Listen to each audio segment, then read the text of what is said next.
Bismillahirrahmanirrahim. Assalamualaikum warahmatullahi wabarakatuh. Alhamdulillahi ala ihsani wa syukru lahu ala taufiqihi wa amtinani wa asyhadu an la ilaha illallah wahdahu la syarika lahu ta'ziman li sya'ni wa asyhadu anna Muhammadan abduhu wa rasuluhu da'ila ridwani. Allahumma salli alaihi wa ala alihi wa ashabihi wa ikhwani. Para jamaah Masjid Tarbiyah Cilandak yang dirahmati oleh Allah Subhanahu wa taala, kita melanjutkan pembahasan kita tentang perjalanan kehidupan Nabi sallallahu alaihi wasallam, manusia termulia di alam semesta yang pintu surga tidak akan terbuka kecuali yang mengetuknya, Nabi Muhammad SAW. Ya. Maka pada kesempatan kali ini kita akan bahas tentang peristiwa-peristiwa yang terjadi sebelum Haji Wada atau Haji Perpisahan. Setelah Rasulullah SAW selesai dari perang Tabuk, maka selesailah perjalanan peperangan yang dilakukan oleh Nabi SAW.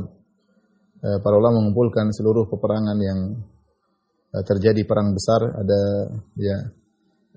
sekitar 27 peperangan ya, yang Rasulullah SAW ikut di antaranya 7 peperangan, yaitu perang Badar, perang Uhud, perang Khandaq, perang Bani Quraidah, perang Bani Al-Mustalik, perang Khaybar, kemudian Fatu Makkah, perang Hunain dan perang Taif ya, dan perang Tabuk tentunya. Setelah perang Tabuk maka sudah tidak ada lagi peperangan. Sementara pasukan-pasukan yang dikirim oleh Nabi Shallallahu Alaihi Wasallam, pasukan-pasukan kecil, ya, jumlahnya sekitar 47 pasukan. Ya. Rasulullah SAW kirim selama masa-masa sebelumnya. Dan Rasulullah SAW pernah bersabda, "Walladzi nafsu Muhammadin biyadihi, laula an asyqa lil mu'minin, ma qa'adtu khalfa sariyatin taghzu fi sabilillahi abadan." Demi zat yang jiwa Muhammad berada di tangannya, kalau bukan aku tidak merepotkan kaum mukminin, tentu aku tidak akan duduk dan membiarkan pasukan aku kirim, tapi aku pasti ikut. Walakin la ajidu sa'atan fa ahmiluhum, ya. Tapi aku enggak bisa, kalau aku keluar aku enggak bisa bawa semua orang. Wala yajiduna sa'atan fayattabi'uni. Kalau aku pun keluar mereka tidak bisa ngikutin aku. Wa yashukku alaihim an yatakhallafu anni. Kalau saya pergi, yang lain tidak ikut, tentu mereka merasa berat.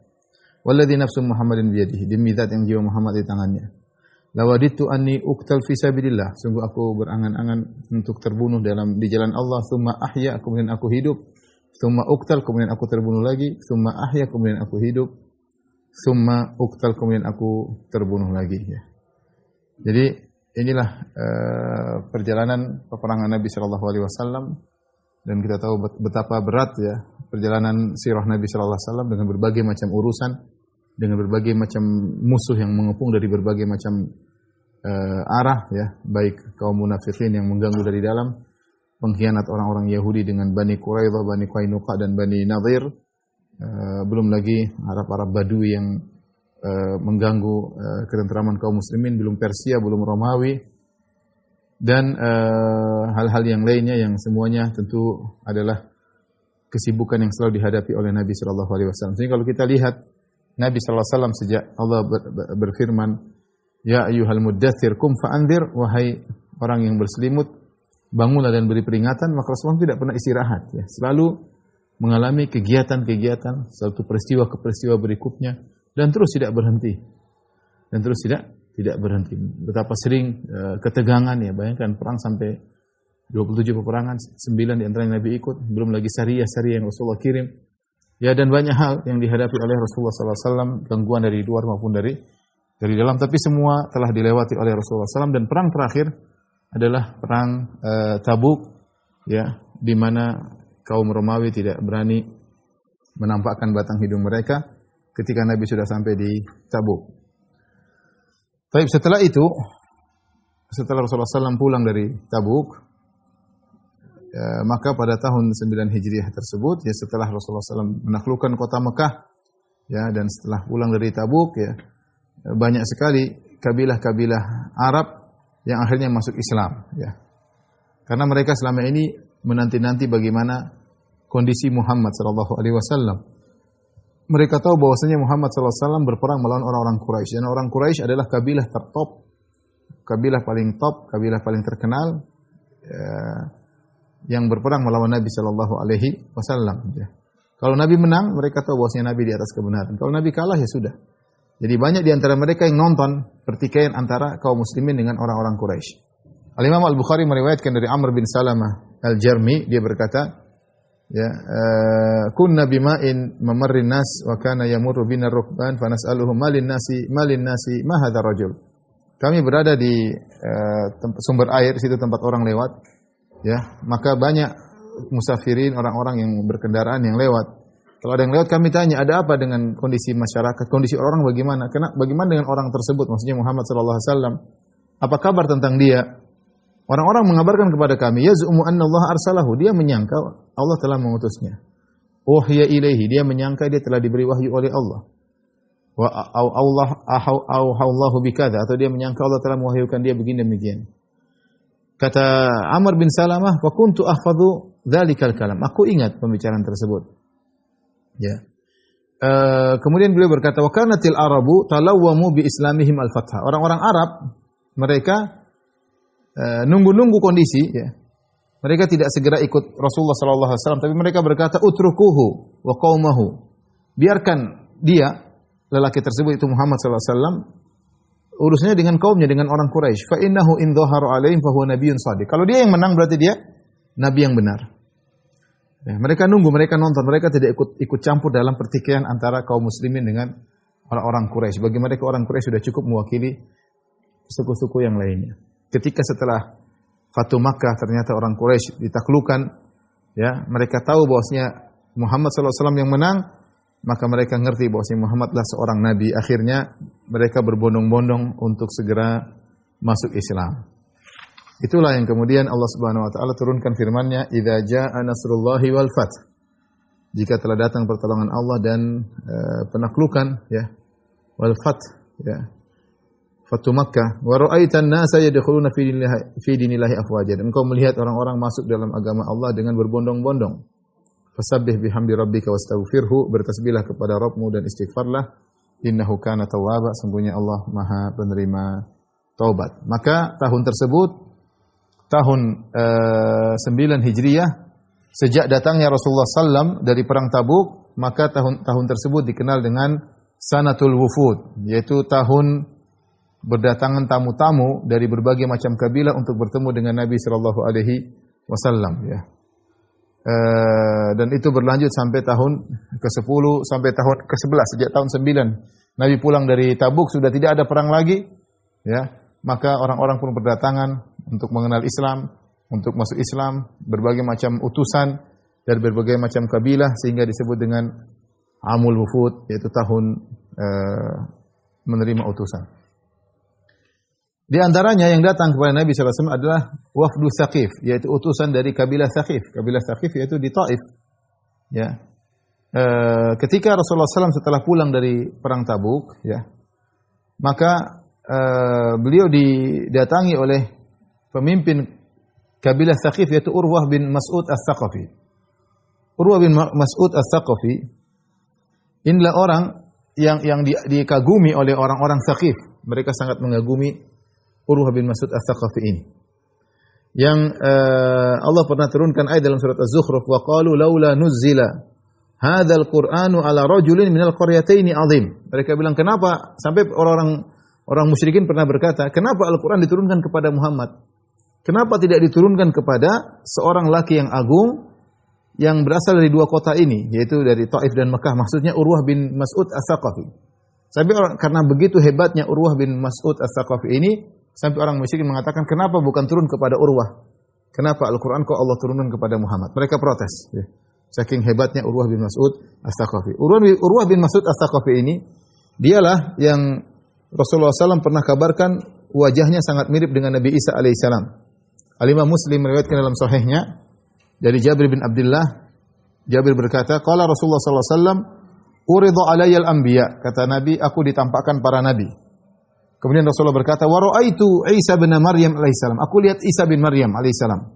Fa idza aqrabu man ra'aitu bihi syabahan Urwah ibn Mas'ud.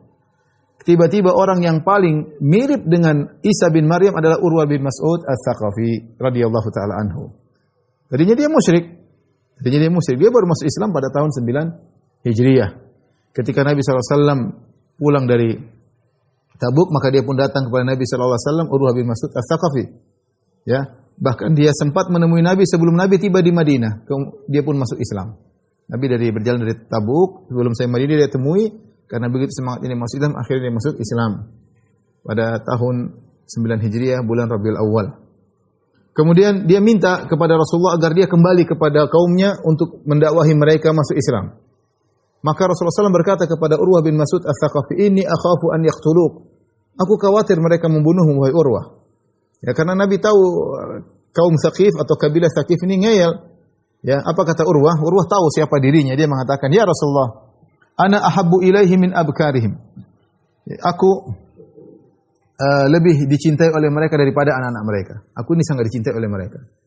Ya, au min absarihim, atau aku lebih dicintai daripada pandangan mereka, daripada mata mereka sendiri. Walau wajaduni naiman ma aiqadhuni. Kalau mereka lihat aku tidur, mereka tidak berani membangunkan aku, saking cintanya kepada Urwah dan saking karismatiknya Urwah bin Mas'ud Ats-Tsaqafi. Sampai saya katakan tadi, mereka sampai beri ide, seandainya Al-Quran tidak turun kepada Muhammad tapi turun kepada Urwah bin Mas'ud Ats-Tsaqafi. Wa qalu laula nuzila hadzal Qur'anu ala rajulin minal qaryataini 'azimin. Ya. Seandainya Al-Quran turun kepada Urwah bukan kepada Muhammad. Dia pede, dia merasa mereka insyaallah dengar karena dia tahu Urwah bin Mas'ud Ats-Tsaqafi radhiyallahu anhu mengetahui bagaimana mereka menghormati dia. Sampai akhirnya Urwah pun pulang menuju kaumnya dan dia menyangka bahwasanya kaumnya akan taat kepadanya karena dia dicintai oleh mereka. Dia dakwah kepada mereka agar mereka masuk Islam. Ternyata yang dia duga tidak tepat. Ketika dia masuk dalam oliyah, yaitu dalam kamarnya atau dalam semacam kemahnya, ya, dia sudah menyeru mereka untuk Islam. Ya, tiba-tiba datang anak panah begitu banyak memanahinya. Dia sementara dia berada dalam kemahnya atau dalam kamarnya. Akhirnya ada anak panah yang mengenainya. Akhirnya dia pun meninggal dunia. Ketika sampai kabar kepada Nabi SAW tentang Urwah bin Mas'ud Ats-Tsaqafi, datang dalam hadis yang mursal, ya, kata Nabi SAW, "Mathalu Urwah, mathalu sahibi Yasin, da'a qaumahu ila Allah Ta'ala, faqataluhu." Perumpamaan Urwah bin Mas'ud Ats-Tsaqafi seperti perumpamaan kisah seorang lelaki yang ada Allah sebutkan dalam surat Yasin, yang dia menyeru kaumnya untuk masuk Islam, malah dia dibunuh oleh kaumnya. Seperti Urwah, dia menyeru kaumnya masuk Islam, dia malah dipanah sampai akhirnya meninggal dunia radhiyallahu taala anhu. Namun setelah beberapa bulan kemudian, setelah mereka membunuh Urwah bin Mas'ud Ats-Tsaqafi, akhirnya mereka sadar bahwasanya mereka tidak mungkin untuk berdiam diri. Kenapa? Semua orang-orang masuk Islam. Ya.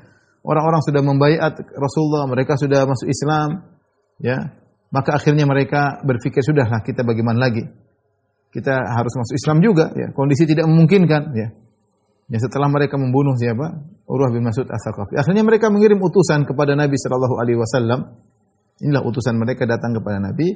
Di antaranya mereka pilih 5 orang, ya, atau 6 orang, yaitu Abdun Yalail, kemudian Utsman bin Abil As, dan beberapa orang yang lainnya, ya.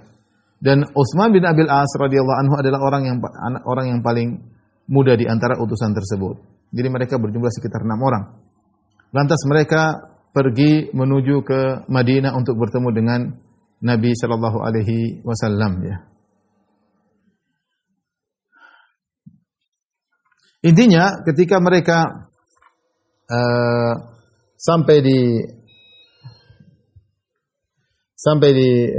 Madinah, mereka kabarkan bahwasanya mereka ingin masuk Islam, tapi mereka punya syarat, ya. Mereka punya syarat kepada Nabi sallallahu alaihi wasallam, ya. Di antara syarat mereka yaitu mereka ingin bahwasanya mereka dibolehkan untuk melakukan beberapa perkara, ya. Mereka bilang, "Ya Rasulullah, kami masuk Islam tapi syaratnya ada." Apa syaratnya? Izinkan kami untuk boleh berzina. 1. Izinkan kami untuk boleh makan riba. 2. Yang ketiga, izinkan kami untuk boleh minum khamar. Ketiga. Yang keempat, izinkan kami untuk tidak sholat. Repot. Jadi mau masuk Islam tapi enak seudele dewe. Mau zina boleh, riba boleh, minum khamar boleh, tidak sholat tidak apa-apa. An yu'fiyahum minas sholat. Tidak sholat tidak apa-apa. Maka Rasulullah sallallahu alaihi wasallam enggan untuk menulis sesuai dengan permintaan mereka, sedikit pun tidak mau ya. Akhirnya ya mereka punya syarat yang lain ya. Mereka punya syarat yang lain ya. Mereka minta ya Rasulullah, kalau kami masuk Islam ya jangan ambil harta dari kami ya. Mereka minta ya, jangan minta sedekah dari kami ya. Yaitu zakat jangan ambil dari kami. Mereka minta syarat. Ya, akhirnya Rasulullah SAW penuhi. Ya, Rasulullah penuhi, kemudian Rasulullah berkata, "Sayatasaddaquna wa yujahiduna idza aslamu." Kata Nabi SAW, biarkan kita penuhi syarat tersebut, tapi kalau mereka sudah masuk Islam, kata Nabi SAW, mereka akan bayar zakat, mereka akan bersedekah, dan mereka akan berjihad kalau mereka sudah masuk Islam. Kemudian mereka juga punya syarat. Kalau mereka masuk Islam dan Rasulullah SAW ingin berhala Lata dihancurkan, hendaknya Rasulullah SAW yang mengatur penghancuran berhala Lata. Jangan suruh mereka yang hancurkan karena urusannya berat. Karena berhala Lata adalah berhala yang diagungkan oleh orang-orang Taif, kabilah Thaqif. Mereka sangat mengagungkan berhala Lata. Jadi mereka tidak mau mereka yang hancurkan. Mereka ingin Rasulullah saja yang langsung menyuruh para sahabat menghancurkan. Jangan mereka, karena kalau mereka menghancurkan mungkin rawan. Dan Rasulullah SAW akhirnya setuju. Kemudian tatkala utusan Thaqif ingin balik, setelah ketemu masuk Islam, ada syarat-syaratnya, terus ingin balik, maka Rasulullah SAW mereka minta kepada Nabi, Rasulullah jadikanlah salah seorang dari kami menjadi amir. Ya, maka Rasulullah SAW untuk agar kalau pulang dia jadi imam kami dalam salat. Ya, karena tadi mereka minta izin untuk tidak sholat, Rasulullah SAW tidak terima. Masuk Islam harus sholat. Ya.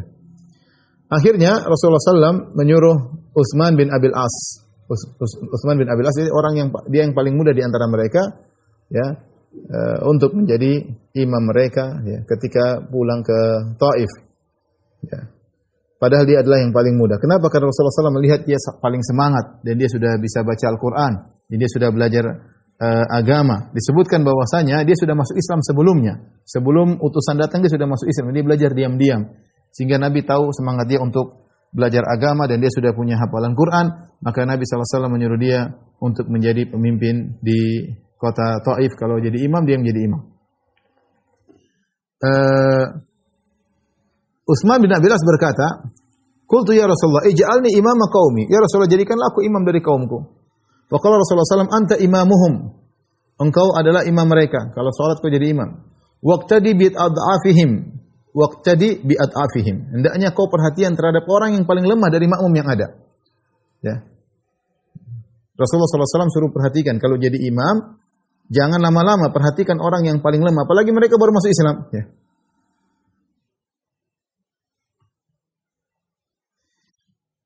Dalam riwayat yang lain kata Nabi SAW, umma qaumak, jadilah imam bagi kaummu. Faman amma qauman falyukhaffif. Siapa yang menjadi imam, maka ringankanlah salat. Fa inna fihimul kabir, sungguhnya di antara makmum ada orang yang sudah tua. Wa inna fihimul marid, di antara makmum ada yang sakit. Wa inna fihimul dhaif, di antara mereka ada yang lemah. Wa inna fihim dzal haja, dan di antara makmum ada yang punya keperluan. Wa idza shalla ahadukum wahdahu falyusalli kaifa syaa. Adapun jika salah seorang dari kalian salat sendirian, silakan salat selama-lamanya. Dan ini peringatan bagi para imam ya, agar mereka perhatian terhadap para makmum. Bahkan tadi Nabi mengatakan perhatikan yang paling lemah di antara makmum. Ya. Dalam riwayat yang lain, Utsman bin Abil As berkata, "Inna akhira kalamin kallamani bihi Rasulullah SAW." Perkataan yang terakhir aku dengar dari Nabi, ya, idz ista'malani ala Taif, ketika dia menugaskan aku untuk menjadi pemimpin di Taif, jadi imam, Nabi berkata, "Khaffifis salat 'alan nas." Ringankan salat. Jangan lama-lama.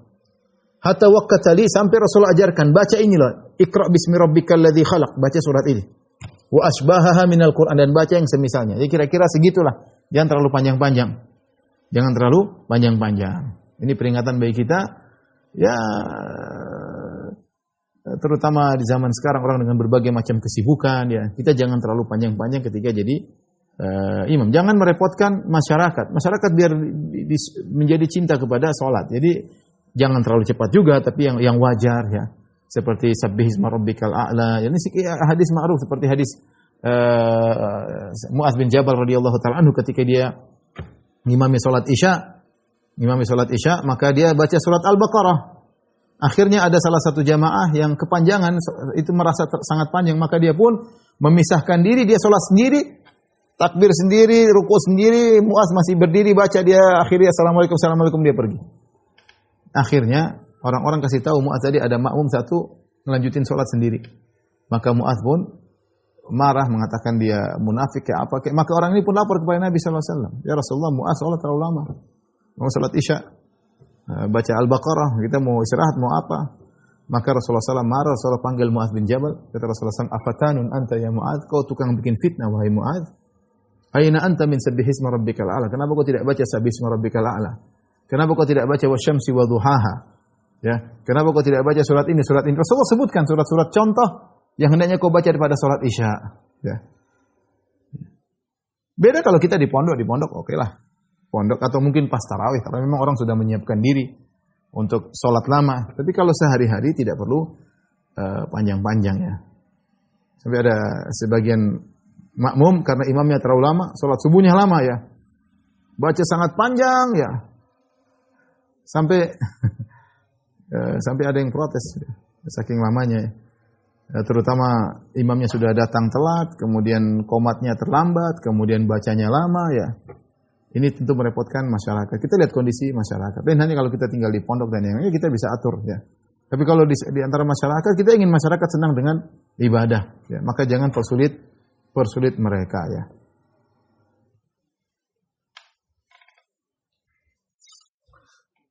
Baik. Utsman suatu hari datang kepada Nabi SAW, kemudian dia mengeluh. Dia berkata, ya Rasulullah, inna syaitan qad hala baini wa baina salati wa qiraati. Ya Rasulullah, ada syaitan ganggu aku. Aku mau salat diganggu. Bacaanku diganggu. Wa yulabbisuha alayya. Dia ganggu bacaanku sehingga salah-salah. Wa qala Rasulullah SAW, dzaka syaitanun yuqalu lahu khinzab. Itu syaitan namanya khinzab. Fa idza ahsastahu, kalau kau merasa syaitan itu datang mengganggumu, mengganggu bacaanmu, fata'awudz billahi minhu. Bilang kau a'udzu billahi minasyaitonir rajim minhu ya. Watful ala yasarika salasan, dan buang ludahlah di sebelah kiri 3 kali. 3 kali ya. Biar syaitannya pergi. Qala Utsman fa fa'altu dzalik fa adbahu Allahu anni. Aku pun melakukan demikian, maka Allah pun hilangkan si khinzab dariku ya. Kemudian akhirnya kabilah Tsaqif pun banyak masuk Islam dengan kepulangan para utusan tersebut ya. Dan sebagaimana pernah kita ketahui, Rasulullah SAW pernah berdoa, Allahumma hdi Tsaqifan. Ya Allah, berilah hidayah kepada Tsaqif, dan doa Nabi SAW pun dikabulkan oleh Allah Subhanahu wa taala. Kemudian Rasulullah SAW memerintahkan Khalid bin Walid dengan anak buahnya untuk menghancurkan berhala Lata. Ya. Tatkala Khalid bin Walid dengan pasukannya ingin menghancurkan berhala Lata, maka orang-orang pada kumpul semuanya, laki-laki, perempuan, anak-anak, mereka ingin lihat apa yang terjadi ya. Menurut mereka ini tidak akan, ya sebagian mereka masih kayaknya sulit untuk dihancurkan, ya. Maka Mughirah bin Syu'bah kemudian mengambil faas, kapak ya. Kemudian dia pun memukul dengan kapak ya. Maka summa saqata yarqud, kemudian dia pun terjatuh ya, maka orang-orang Taif pun berteriak ya. Mereka berkata, ab'adallahu al-Mughirah qad qatalatu rabbah. Allah menjauhkan al-Mughirah, sungguhnya Lata telah menjatuhkannya. Dia terjatuh ya. Maka mereka tertawa, sebagian mereka masih mungkin ada, belum semuanya masuk Islam ya. Masih pada mengagungkan berhala Lata ya. Akhirnya Mughirah bangun lagi, kemudian hancurkan patung tersebut, satu batu demi batu dia pun hancurkan ya. Kemudian ternyata di bawah tersebut ada banyak harta diambil ya, diambil oleh Khalid bin Walid radhiyallahu taala anhu. Diambillah harta-harta, perhiasan-perhiasan ya. Kemudian dibawa kepada Nabi sallallahu alaihi wasallam ya. Demikianlah biasanya berhala-berhala ada sadanahnya, ada penjaganya yang mengumpulkan harta-harta disimpan pada tempat tertentu. Maka selesailah kisah berhala Lata dihancurkan oleh Khalid bin Walid dan Al-Mughirah bin Syu'bah radhiyallahu taala anhuma. Kemudian di antara Utusan yang datang adalah wafd Bani Hanifah. Utusan dari Bani Hanifah. Siapakah Bani Hanifah? Bani Hanifah ini adalah kabilahnya Musailimah Al-Kadzdzab. Musailimah Al-Kadzdzab. Ya. Mereka datang kepada Nabi sallallahu alaihi wasallam, ya. Kemudian mereka diskusi bersama Nabi sallallahu alaihi wasallam, ya. Di antara utusan tersebut ada Musailimah Al-Kadzdzab, dia orang yang dihormati dari Bani Hanifah. Kemudian Musailimah berkata, "In ja'ala li Muhammadun al-amra min ba'dihi tabi'tuhu." Saya ingin masuk Islam, tapi saya punya syarat. Kalau Muhammad mati, saya yang gantikan dia. Saya yang gantikan dia. Ya. Dan kalau saya sudah gantikan dia, akan banyak dari kaumku yang akan masuk Islam jadi pengikutnya. Maka kemudian Nabi SAW datang menuju Musailimah Al-Kadzdzab dan dia bersama Thabit bin Qais bin Syammas radhiyallahu anhu. Ya, di tangan Nabi ada pelepah korma. Nabi dengar persyaratan tersebut. Dia bilang, kalau kau ingin saya masuk Islam wahai Muhammad, kalau kau mati saya yang pegang estafetnya, tongkat estafetnya gantian. Saya yang jadi nabi maksudnya. Akhirnya Rasulullah SAW datang menuju Musailimah Al-Kadzdzab. Musailimah bersama para sahabatnya. Apa kata Nabi SAW? "Lau sa'altani hadhihi al-qit'ah ma a'taitukaha." Wahai Musailimah, jangan kau minta kenabian, kau minta ini saja, minta jaridah, minta pelepah korma, saya tidak akan kasih sama kau. "Walan ta'du amrallahi fika," dan kau tidak akan bisa melampaui apa yang Allah putuskan kepadamu. "Wala in adbarta," meskipun kau lari, la ya'kirannaka Allah, Allah akan membunuhmu suatu saat. "Wa inni la araka alladhi uritu fihi ma ra'ait," dan sungguh aku melihat engkau seperti mimpi yang aku pernah lihat tentang dirimu. "Wa hadza thabitun yujibuka anni," saya tidak mau bicara sama kamu, ini Thabit wakilku, Thabit bin Qais bin Syammas radhiyallahu taala, dia akan berdiskusi denganmu. Kemudian Nabi SAW meninggalkan Musailimah. Kata Ibnu Abbas, karena Rasulullah berkata kepada Musailimah, "Innila araka alladhi uritu fihi ma ra'ait." Aku lihat engkau ini sama persis seperti yang aku lihat dalam mimpiku.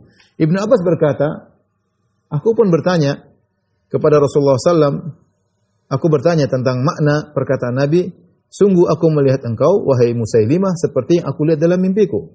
Fa akhbarani Abu Hurairah, maka Abu Hurairah mengabarkan kepadaku makna perkataan Nabi tersebut. Anna Rasulullah SAW pernah bercerita, "Baina ana naimun ra'aitu fi yadayya siwaraini min dhahab." Ketika aku sedang tidur, aku melihat dalam mimpiku pada kedua tanganku ada dua gelang dari emas. Fa ahammani sya'nuhuma, maka ini menjadi perhatianku kenapa ada dua gelang emas di tanganku. Fa uhiya ilayya fil manam an unfukhhuma, maka aku diberi wahyu dalam tidurku, dalam mimpiku, tiuplah kedua gelang tersebut. Fanafakhtuhuma, maka aku pun tiup kedua gelang tersebut. Ya, fatara, maka dua gelang tersebut kemudian terbang. Fa awwaltuhuma kadzabaini yakhrujani ba'di, maka aku mentakwil mimpiku tersebut, dua gelang tersebut yang terbuat dari emas yang aku tiup kemudian terbang, maksudnya akan muncul dua pendusta setelah kematianku. Dua pendusta tersebut, ahaduhuma al-Ansi, sahibu San'a, yang satunya adalah Aswad al-Ansi, dan dia yang tinggal di San'a di Yaman, yang aku nabi baru, nabi setelah kenabian Nabi SAW. Wal akhar Musailimah tu sahibul Yamamah, yang satu pendusta yang satu akan aku menjadi nabi adalah Musailimah Al-Kadzdzab. Dan benar apa yang disampaikan oleh Nabi sallallahu alaihi wasallam tersebut. Di antara utusan yang datang kepada Nabi sallallahu alaihi wasallam adalah wafd Najran. Najran, ya, yaitu berada di selatan kota Mekah, ya, menuju ke arah Yaman. Dan disitulah tinggal orang-orang Nasara. Orang Nasara tinggal di Najran. Rasulullah SAW telah mengirim surat kepada mereka, menyuruh mereka untuk masuk Islam atau bayar jizyah kalau tidak diperangi. Maka kaum Najran pun kaget, ya, dengan surat yang dikirim oleh Nabi sallallahu alaihi wasallam. Maka mereka pun mengutus utusan mereka kepada Nabi sallallahu alaihi wasallam, dan mereka jumlahnya 60 orang. Ya, di antara 60 orang tersebut ada 24 orang yang orang-orang mulia dari Najran. Di antaranya 3 orang yang semua perkara kembali kepada 3 orang tersebut. Ya.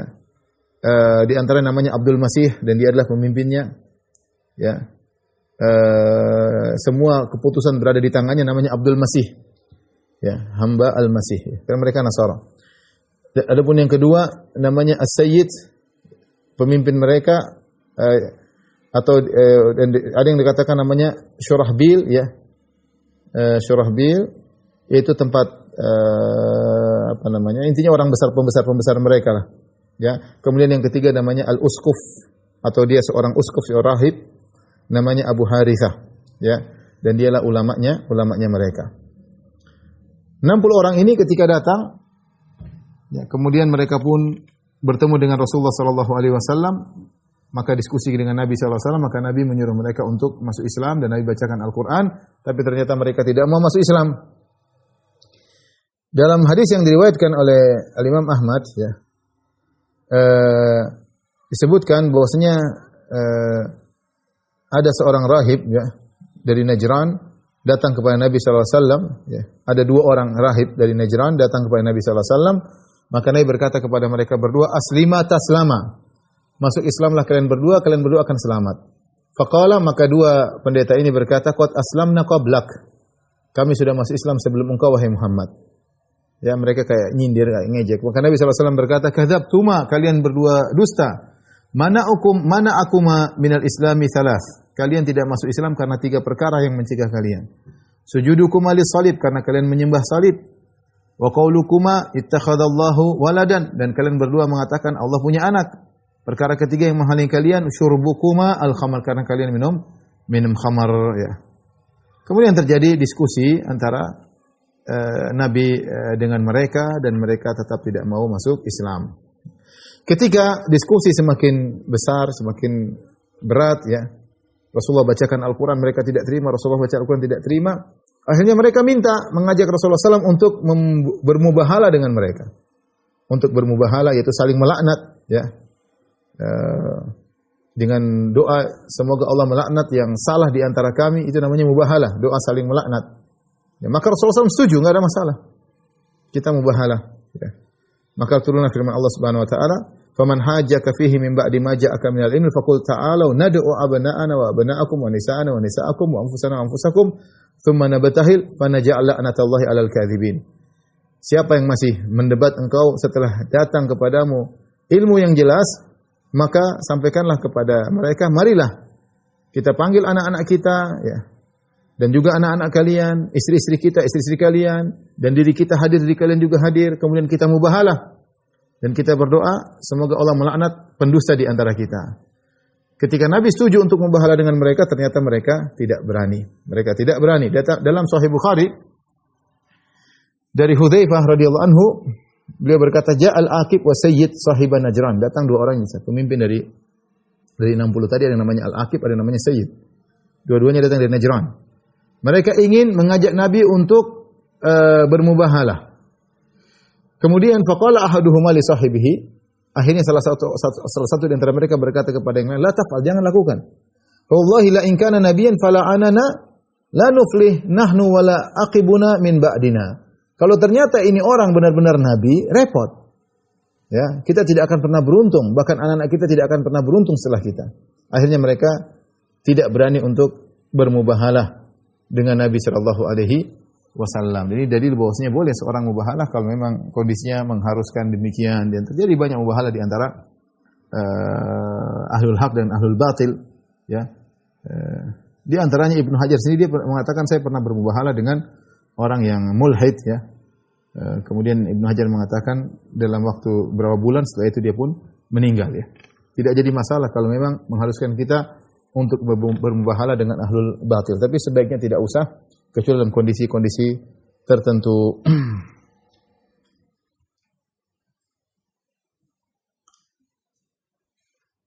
Saya bacakan, ya, kata Ibnu Hajar, wa fiha masyru'iyatu mubahalatil mukhalif idza asarra ba'da dhuhuril hujjah.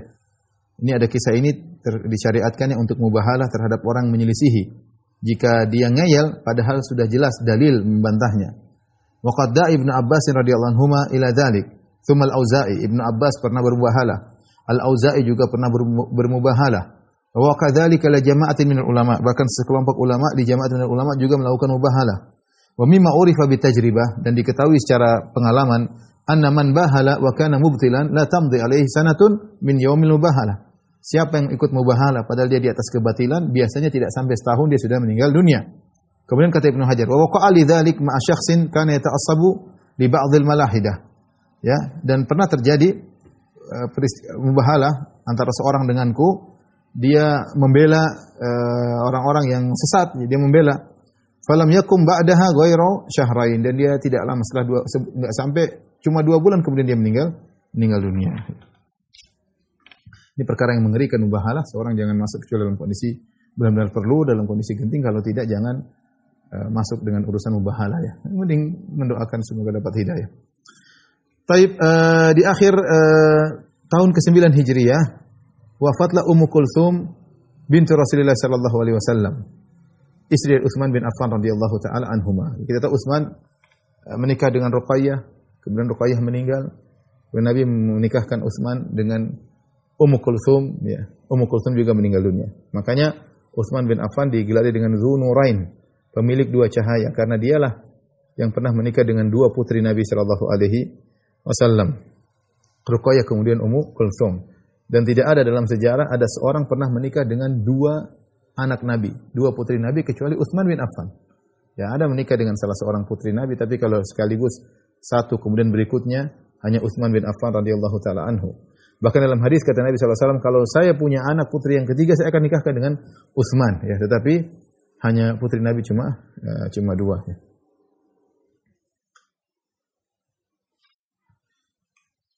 Ketika pengkuburan, ya, kata Anas bin Malik radhiyallahu anhu, syahidna bintan li Rasulillah.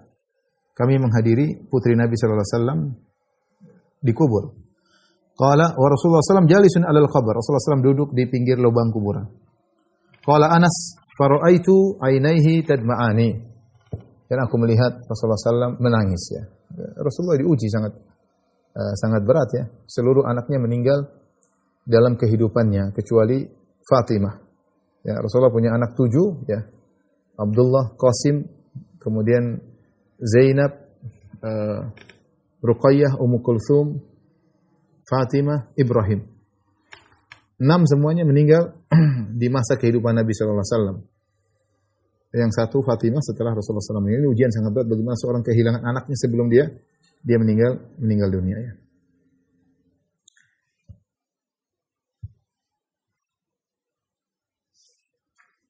Sehingga ketika itu seluruh anak-anak Nabi meninggal seluruhnya, tidak ada anaknya kecuali satu, Fatimah radhiyallahu taala anha. Inilah putri Nabi dari anak-anak Nabi yang terakhir yang meninggal. Ya, terakhir adalah sebelumnya Ibrahim meninggal dan sekarang yang terakhir adalah Ummu Kulthum. Di antara peristiwa yang penting juga adalah wafatnya Abdullah bin Ubay bin Salul. Abdullah bin Ubay bin Salul pimpinan orang-orang munafik.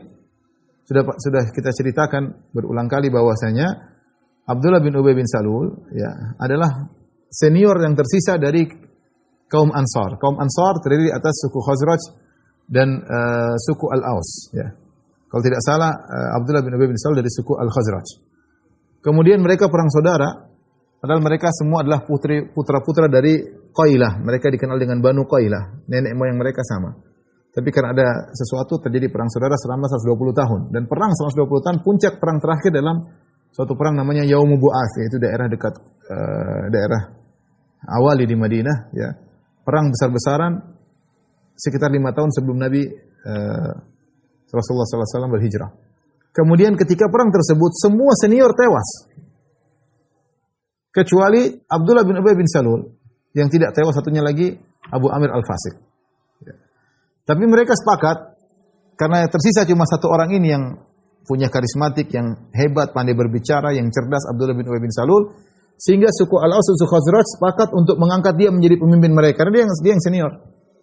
Yang lain pada umur 30-an, masih 20-an, yang dia si senior. Dan mereka ingin mengangkat dia menjadi seorang pemimpin. Namun, Allah mentakdirkan lain, ternyata Islam masuk dalam suku Aus, suku Khazraj, jadilah mereka kaum Ansar. Dan akhirnya Nabi SAW datang dan Nabi yang diangkat menjadi pemimpin. Akhirnya Abdullah bin Ubay bin Salul hasad kepada Nabi SAW. Dia tidak mau masuk Islam. Akhirnya terpaksa setelah perang Badar dia pun masuk Islam. Tadinya nggak mau. Perang Badar sudah lewat. Sebelum perang Badar dia tidak masuk. Ketika perang Badar selesai kaum muslimin menang, Orang munafik pada takut, akhirnya mereka menyatakan mereka masuk Islam. KTP-nya Islam tapi hati mereka kufur. Di antaranya adalah Abdullah bin Ubay bin Salul dan dia pemimpin orang-orang munafik. Ketika tahun 9 Hijriah, dia pun meninggal. Pemimpin orang munafik. Dia bikin masalah. Dia bikin masalah dalam perang Uhud, dia bikin masalah dalam perang Khandaq. Dia provokator menuduh Aisyah berzina dengan dengan sahabat yang lainnya. Intinya dia banyak mengganggu Nabi sallallahu alaihi wasallam. Kehidupannya penuh dengan kebencian, hasad dan dengki kepada Nabi sallallahu alaihi wasallam. Ya. Namun ketika dia meninggal, ya, maka anaknya Abdullah bin Ubay datang kepada Nabi sallallahu alaihi wasallam, ya. Dia bilang, "Ya Rasulullah, ayahku akan meninggal. Ya, kalau dia maka dia ingin Rasulullah SAW hadir, ya."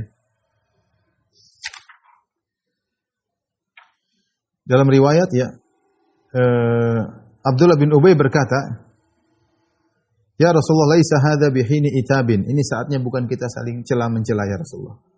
Huwal maut, sebentar lagi saya meninggal. Fa in mittu famnun alayya. Kalau saya mati, berilah sesuatu kepada saya. Fakafinni fi qamisik. Kafankanlah aku dengan bajumu, dengan bajumu, ya. Wa shalli alayya wastaghfirli. Salatkanlah aku dan mohonlah ampunan untukku. Tatkala dia mati, ya, maka datanglah anaknya kepada Rasulullah sallallahu alaihi wasallam dan minta kepada Nabi agar Nabi memberikan komisnya, bajunya kepada dia untuk menjadikan kafan bapaknya. Maka Rasulullah SAW kasih kepada putranya Abdullah bin Ubay bin Salul. Ya, diriwayatkan dalam Sahih Bukhari, Sahih Muslim, Ibnu Umar menceritakan, tatkala Abdullah bin Ubay, ya, meninggal, datanglah putranya kepada Rasulullah dan berkata, "Ya Rasulullah, a'tini qamisak ukafinhu fih." Berikanlah kepadaku bajumu, jubahmu agar aku menjadikan itu kafan bagi ayahku. Wa shalli alaihi, dan salatlah kepada ayahku, wastaghfir lahu, dan mohon ampunlah untuk ayahku. Fa'atahu qamisahu. Rasulullah pun ambil jubahnya, Rasulullah kasih sebagai bentuk penghormatan. Wa qala lahu idza faragta minhu fa'adhinni. Kalau kau sudah selesai dikafankan semua, panggil aku akan salatin bapakmu. Ini Sahih Bukhari. Padahal dia pemimpin orang munafik. Ini menunjukkan bagaimana hati Nabi sallallahu alaihi wasallam yang mudah memaafkan. Ini orang sudah mengganggu Nabi berulang-ulang. Tapi Nabi berharap dia dirahmati oleh Allah Subhanahu wa taala. Kalau masih memungkinkan, kan KTP dia Islam. Zahir dia Islam. Sebagaimana dijelaskan oleh Ibnu Hajar, kenapa Nabi masih ingin salatin dia? Karena dia zahirnya Islam. Dan siapa tahu ada ampunan memungkinkan. Akhirnya Rasulullah SAW datang dan ingin salatkan. Rasulullah datang dengan sebagian sahabat mau salat. Ketika Rasulullah SAW mau takbir, maka Umar datang. Umar pun menarik baju Nabi. Umar berkata, "Ya Rasulullah, atusalli ala ibni Ubay? Waqad nahaka Allah an tusalli alaihi." Ya Rasulullah, kau ingin salat jenazah bagi Ubay? Ini pimpin orang munafik, ya Rasulullah. Allah telah melarang. Bukankah dia pernah bilang begini? Umar mengingat, ini orang brengsek dulu, ya Rasulullah. Dia pernah bilang gini. Disebutinlah.